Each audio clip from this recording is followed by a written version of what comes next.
Hola, ¿cómo estás? Buenos días. Te platico. Hoy vamos a hablar del storytelling. Toda historia es un storytelling. Contamos historias para emocionarnos, juntarnos, liderar, entretenernos, en general, para crecer como especies. Incluso hoy, mucha gente cree que el storytelling y la capacidad de contar historias nos diferencian como especie. El storytelling es poder, permite comunicarnos mejor con nuestros equipos, desarrollar proyectos, educar, compartir, entre otras muchas cosas más. Cuanto mejor sean nuestras interacciones y conversaciones, mejores van a ser los resultados que obtengamos. Cuando contamos historias debemos generar identidad, comunicar valores y derribar mitos o malos entendidos. Todo lo que hacemos es una historia, una novela, un cuento, un video, un discurso político, etcétera. Todo es storytelling. Una buena historia funciona mucho mejor que un dato duro de un número. Si yo te digo, hay 3 millones de personas infectadas de X enfermedad, tiene menos peso que si yo te cuento, ¿qué crees? Hay 3 estadios llenos de personas infectadas y enfermas. Las historias se recuerdan 22 veces más que un número.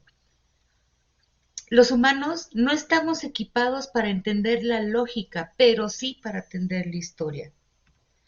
Los 3 objetivos superiores que hacen que nosotros como humanos nos comuniquemos son contar una historia para generar identidad, sentirnos cerca, compartir esa identidad que nos hace ser únicos como equipo, defender una manera de pensar, comunicar valores, hablar con distintas personas y decir cuáles son las cosas que para nosotros tienen valor.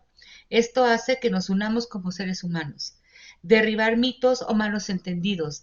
Viejas historias se rompen con otras historias que básicamente se basan en ideologías. Porque todos podemos contar historias. En realidad, las historias hacen parte de nuestro día a día. Es el contexto una de las principales fuentes de la historia.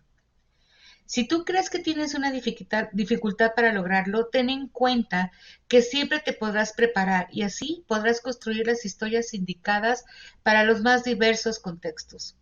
Por ello aprenderás los pasos claves como son la metodología, el entrenamiento y el coraje. Una metodología para estructurar lo que quiero decir, un entrenamiento para saber qué debo decir en mi historia, repetirla y corregirla.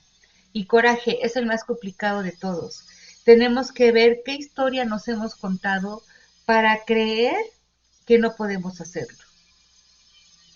¿Alguna vez te has preguntado para qué contamos historias? Al contar historias creamos vínculos con otras personas. A su vez, al escuchar una historia, nos apropiamos de sus elementos y le damos nuevos significados. Así es como las historias nos trasladan y nos permiten construir nuevos significados personales y nuevas historias, fijándolas en nuestra memoria. Recordemos cuando nuestros padres nos contaban una historia y ahora nosotros contamos estas historias a nuestros hijos. Recordar estos momentos mágicos hace que tengamos la certeza de que hay un vínculo y que nos relacionamos al contarnos historias. ¿Qué tenemos por el storytelling? El storytelling es el arte de contar una historia para que el oyente se apropie y genere un significado personal. Más que contar una historia, lo más importante es que quien escucha la historia la sienta propia y que le dé un significado. El que escucha se transforma de tal manera que se convierte en el protagonista. Y esta misma historia se debe de repetir para que esta historia tenga solidez. Hace que esta historia sea una gran verdad. Una buena historia debe de tener un camino muy simple, un viaje del punto A al punto B. En el Inter te voy a contar todos los cuentos que yo quiera, pero tengo bien claro de dónde salgo y a dónde voy. Y sobre todo tomando en cuenta que el oxígeno de nuestra historia es la audiencia. Veremos otro capítulo en donde vamos a detallar más cómo el storytelling impacta en nuestra audiencia.